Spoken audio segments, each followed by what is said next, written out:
Alright guys, back on the 89 Corvette here.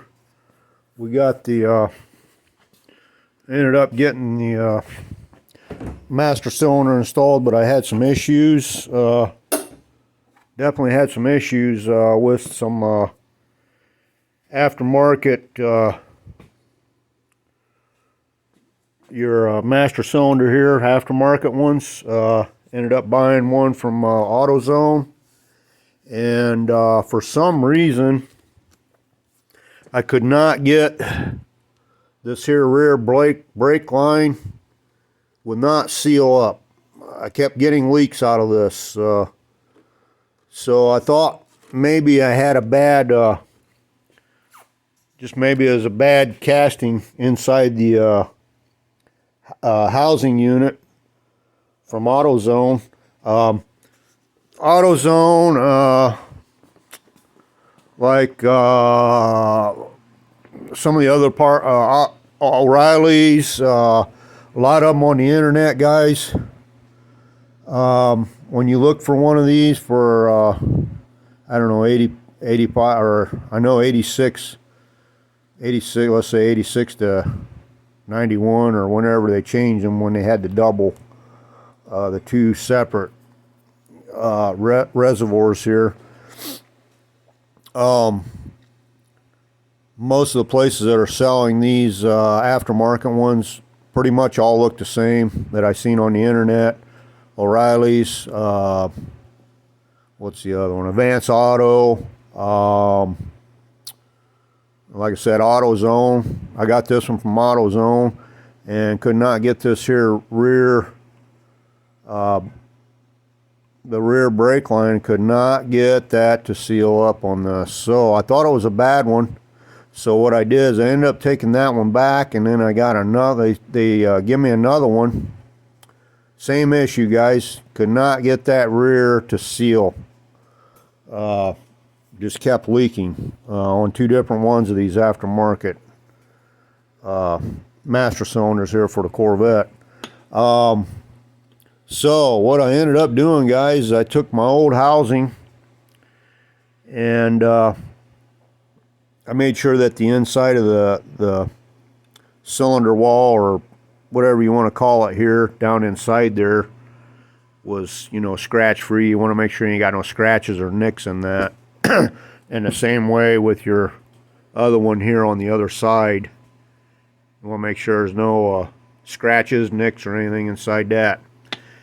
If you don't have that problem, what I ended up doing is taking the guts out of this, and because they're all new, it's all new, the internals are all new on these. I don't know if they're, these here are made in Taiwan is the problem, and the ones that come factory with the Corvette, those are made in Australia, and you can tell that by your markings here on it. What I ended up doing with my I just got these chrome covers on here, but what I ended up doing is went ahead and cleaned this up real good, and went ahead and painted it, and then I sprayed some clear coat on it, just to make it look a little nicer, because it was kind of, I don't know, it wasn't real good looking, so I ended up doing that anyways, guys. But if you look down there, guys, made in Australia, and it says PBR on there. That's original factory one there, guys. And like I said, what I did is I took the guts out of that one, and also I noticed when I put the new internals in here, that it fit a lot tighter. So I'm thinking my other one, the seals and the rubber O-rings and stuff were probably just getting wore out on this, on the old one here. These here seals, you got these seals here, and then you got these rubber O-rings. And like I said, when I put the new internals in my old one, it fit a lot tighter. So I kind of figured that's what was wrong with that. The old master cylinder was just the internal parts were you know, getting wore out. They needed either needed rebuilt or replaced. And I was trying to, like I said, just go a quick way of buying one off of AutoZone and getting it done, but it didn't work out that way. So I kind of wanted to throw that video out there. Some other people having some problems with these aftermarket ones, because these are made in Taiwan, is where they're made. And like I said, most of the auto parts store and most of them I seen on the internet, the reason I could tell was because of these caps here. These caps are a lot different than the original caps. Now I did find on Napa's website, it seems that they have, I think what they do is they take these, because you have to have there's a core charge on these, I believe, from Napa. And what they're doing is rebuilding the internals if the inside is, you know, still good on them. Because on the website of Napa, they had the old style caps on here, and also the markings here down here on the where it said Australian PBR. So what they're doing is just they're going in and changing the internals, putting all new internals from Napa. So you can get them from Napa. They're like $195, I believe, from Napa. That one there cost me from AutoZone was $175, and I had a 20% discount since I ordered it off off their website. If I had it shipped to my home, then I got another 20%. So it was like $150 with free shipping. So basically, I paid $150 for the internals, but I was looking on the internet for just a rebuild kit, and you're looking at about $125 to $150 for a rebuild kit. So if you want to rebuild your own, they do have rebuild kits out there. But and then also on that Napa one, guys, like I was saying in my other video, I had an issue here with the warning switch here. There's a white switch that comes out of here, and I had a problem with it. I think what happened, because it's made out of plastic. They're made out of plastic, and they you know, screw down in there, and I think I ended up stripping that or something, and I ended up doing away. And plus my pigtail here at the end for my connector port, it broke off, and I actually couldn't find. I had a hard time finding one of these pigtail connectors. Ended up finding one on eBay, and they wanted $90 just for that little connector. And then the switch alone, I think it was like another $80 or $90 just for that little switch. So, you know, you have $180, $200 and just a switch for your idiot light. For your, when your fluid gets low, it will kick your light on in there. But I just make sure I keep an eye on mine, and like I said, my brake lines are real good and everything else on this, so I'm not too concerned about that warning light, really. What I ended up doing is putting me an Allen bolt in there to seal that off. But with the Napa one, like I said, it comes with the it was showing in their picture, it was showing the switch come with it for $200 on one of those out of Napa Auto Parts. But anyways, guys, I wanted to throw that video out there for some of you guys maybe having that same issue. You know, I had to could not get that to seal on two of them aftermarket units from AutoZone, and like I said, I ended up changing the internals out on this and hooked up my lines. And also, guys, you'll have to you know, bleed your master cylinder out, do a bench bleed on that. There's several videos on how to do that. I'm not going to go into details on how to bench bleed your master cylinder, but that's the first thing you're going to want to do if you rebuild one or you get a new one or whatever. Even if you get one from AutoZone, there's directions on it, tells you how to do it. But anyways, once you get that done, guys, just throw that back on there, 1/2-inch bolts here, and put your brake lines back on. And then more than likely you'll have to go through and you'll have to bleed all your calipers, all 4 of them, get the air out, because you'll have probably air in your system after you take one of these apart, which I did. I had air in all 4 of those calipers. And according to the GM service manual on this, I had another video out there. It was, I'm going to have to take that video down because I was saying to start on your passenger rear, and according to the GM service manual, you start over here on the driver's side rear and then go over to your passenger rear, and then over here to your driver's side front, and then over to your passenger side front. That would be your last one that you'll bleed out.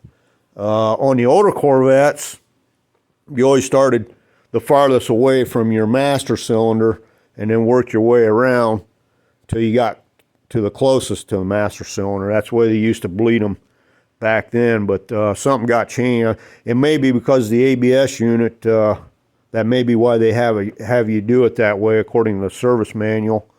And because 86 was the first year they come out with that ABS unit on these C4 Corvettes. And other thing, as said in that service manual too, guys, is when you bleed your brakes, you're supposed to have you want your front end up higher than the rear end. For some reason, it says that in the books, because I guess if you don't have that front end up higher than the rear, you could end up still having some air in your rear calipers. So I ended up doing what the service manual said. I had all the wheels off of it, and I had this front end up, setting higher than my rear, so it's kind of setting like that. And once I got all those bled out, guys, these brakes are working really good right now. I mean, so that definitely was my problem I was having, because I thought I had a leak. It felt like a leak when you pushed on the brake pedal. It just kept wanting to go sink down, and I couldn't figure out because I didn't have no leaks anywhere. I wasn't showing any leaks. I wasn't leaking any fluid anywhere. The fluid was staying the same up here, and what it was the internals in here. I think the rubber O-seals and gaskets were bad, and it was probably leaking past this piece inside here, and it wasn't, because it was leaking in here somewhere, because I was getting that pedal to just gradually go all the way down. And so that's what it was. It was my master cylinder went, the internals. I think the problem was, guys, on the internals on this thing too, when I took it apart, is this little pinhole. There's a little pinhole right there. I don't know if you can see that or not, but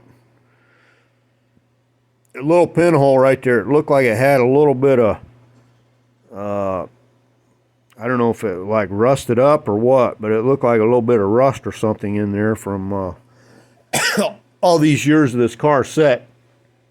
This car did set for since 2008. So, and I would take it down the road maybe once a year, just to drive it a little bit, to get it out on the road. But all I did was go down here maybe 3-4 miles and then bring it back and park it back in the building. But probably wasn't using it enough to keep the brake system cleaned out itself. And it probably got a little moisture in there maybe, and got a little bit of rust in that pinhole there, and I think that was my problem right there. It wasn't letting the fluid through there or something quite right, and it was either that or it was just going past these rubber seals and stuff. It could have been leaking past them too, because like I said, when I put the new internals fit a lot tighter in my old housing than what these here do. And another thing, guys, Let's see, we're still on there. Yeah, another thing, guys, I just dropped my thing out of my thing here. Hang on a second. Put that back in the holder. Another thing, guys, on these, if you're going to tear one of these apart and do it yourself, if you're going to rebuild one, there is a specific way, according to the service manual, to take one of these apart. Because I guess you can damage it if you don't take it apart correctly. And what it is, this little bolt right here, guys, it says to take, when you got this, this will still be in here like this. That piece goes in like that. Okay, and then you got your little ring clip here. What they want you to do is shove this all the way in and hold it in, and then take this bolt out right here. For some reason they want you to do it that way, otherwise I guess you can damage something inside that other piece that's in there. So you want to be sure, if you tear one of these apart, that you shove this piston all the way back in there as far as you can, and while you're holding that in, then you take this bolt out. And the same way when you put it back together, you want to shove that all the way in and then put this bolt in and tighten it down, according to the GM service manual. And then once you do get that out and you take your circle clip here out, what you'll end up having to do, guys, because it's probably going to be stuck in there, get you a piece of wood or something, and you'll have to tap on this to get this out, because it's going to be in there kind of tight. And this one here, taking this side out is not as hard as taking this side. This side is really stuck in there. This side here, getting this one out was a lot harder to take out, and I wasn't sure. I had to do some research on, I really couldn't even find any place on the internet. I ended up reading it on the my GM service manual on how to take this thing out, and that was to tap on it, guys. You just had to sit here like this, and I had to tap the crap out of it. And finally, it took a while. I mean, I really had to bang on that quite a bit, on this block of wood here, to get this piece to come out, because it was really stuck in there. So, but those do come out, guys, and that's part of your rebuild kit that I was seeing on I think Mid-America, or it's not called Mid-America anymore. It's called Mid Motorworks or Motorworks or something like that, out of Effingham, Illinois. He had a kit there for a rebuild kit. I think it's like $120 or $130 for the rebuild kit, and it come with all this here. And there's probably maybe some other places that you can order that too. I'm guessing you can you know, just order the internals if you want to just rebuild your own. Or you can do just like I did, you know, buy one of these units, and if your old unit is good, you might want to just take the internals out, especially if you have a problem with this one of these. Now the front one, I didn't have any problem, but they both sealed up on the front, but this rear one, I definitely had a problem on both of these aftermarket units. Like I said, they could not get them, just wanted to leak. So I ended up taking the internals out of this and putting in my old housing, and you know, we got the problem fixed, but it took a while to do it, because I ended up having to run back to town. Well, first thing is I ordered this through AutoZone, because none of my AutoZones around my area had any of these in stock. So then I just went ahead and ordered it off the internet, or off their website, and I got it, I think, about 2 or 3 days later. And then I thought I had a bad one, so then I found one of the stores about 50 miles away had one in stock. So what I ended up doing, I just went up there and ended up telling them what was going on, and they just, all they did was just exchange it out with another one. And like I said, that put that second one in there, which is this one right here, had the same issue. Couldn't get that rear one, couldn't get the rear brake line. And I didn't want to have to cut. My next thing I was going to do, if I couldn't get any of these to work, guys, was I going to cut that line and cut this line off here somewhere down in here probably, and splice me a brake line in here, and then I'd have to do all this bending here, and I didn't really want to do that if I didn't have to. So I didn't have to. That was a good thing. But some people out there, they may have to end up doing that if they got one of these leaking, one of these fittings here leaking, and you can't get it to stop leaking, and you may have to end up putting a new piece in there. And so I got kind of lucky that my old unit was still really good shape on the inside, and I just took the internals out of that other one, threw in here, and that fixed my problem. I got really good brake system on this now.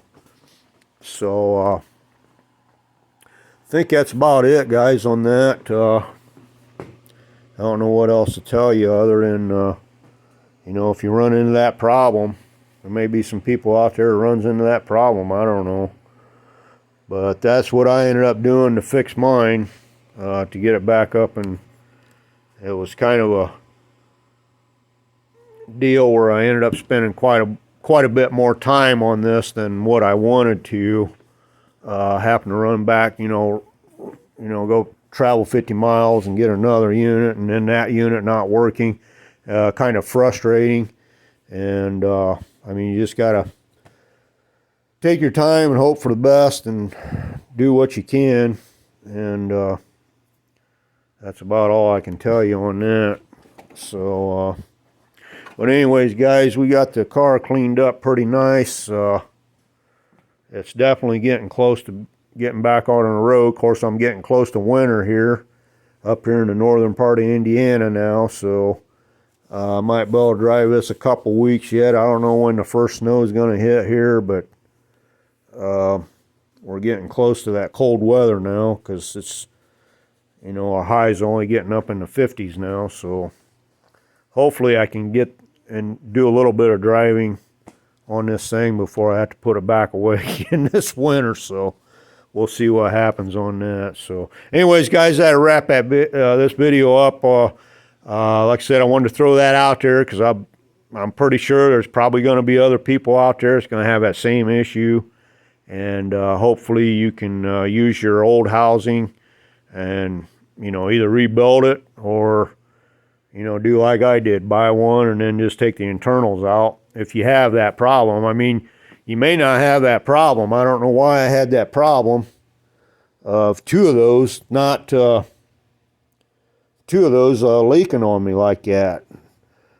I kind of thought maybe the inside of the casting, I thought maybe the inside of the casting was messed up on that other one, but that obviously wasn't the problem. It was not sure what the problem was on them other two aftermarket ones there, guys. So anyways, guys, that'll wrap this video up on the on your master cylinder that could possibly not be working out the way you want it to work out.